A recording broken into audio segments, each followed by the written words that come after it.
ગઈકાલે તાલુકા પંચાયત પ્રમુખશ્રી પાસે વાલી મંડળ કોઈ આવેલું અને એમણે પ્રમુખશ્રી હસ્તે મને ફરિયાદ અપાવડાવેલી કે 2 વિદ્યાર્થીઓના સર્ટિફિકેટ શાળા આપતી નથી, માત્ર પરિણામપત્રકો છે, એલસી આપતી નથી. એ પરિણામપત્રકોના આધારે અમે અમારા રેકર્ડમાં તપાસ કરી તો આવી કોઈ શાળા મળી આવી નહીં, જેથી અમે આજે સવારમાં હું અને મારા બીઆરસી તપાસ માટે ગયેલા. તપાસ પર જતાં ખ્યાલ આવ્યો કે આ માન્યતા વગરની શાળા ચાલી રહી છે, જે ગૌરી પ્રાઇમરી શાળાના નામથી એ લોકો, ગૌરી ઇંગ્લિશ મીડિયમ સ્કૂલના નામથી એ લોકો શાળા ચલાવી રહ્યા છે.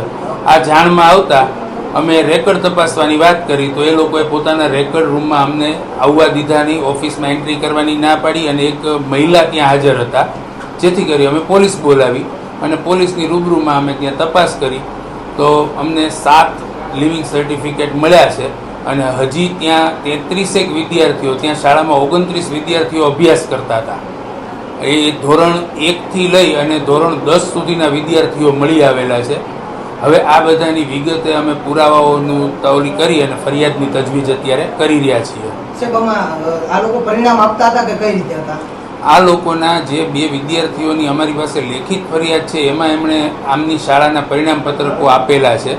બીજા કોઈ ત્યાં હાજર વિદ્યાર્થીઓ હતા એ વિદ્યાર્થીઓ પાસે અત્યારે પરિણામપત્રક ન જ હોય એટલે એમને પણ કદાચ આપેલા તો હશે. હવે ત્યાંના વિદ્યાર્થીઓની યાદી અમે બનાવડાવી છે, એના આધારે એમના વાલીઓને પણ અમે સૂચિત કર્યા છે, ત્યાં ગામના આચાર્ય અને સરપંચને જાણ કરી છે કે આ શાળામાં જેટલા બાળકો ભણે છે એના વાલીઓને જાણ કરો કે આ ડુપ્લિકેટ શાળા છે, આપની પાસે શું માહિતી છે.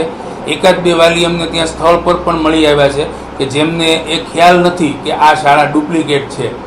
આ લોકો પોતાની પાસે વિદ્યાર્થીઓના એલસી લઈ અને અન્ય કોઈ શાળામાં એમના નામ ચલાવતા હોય એવું મળી આવે છે.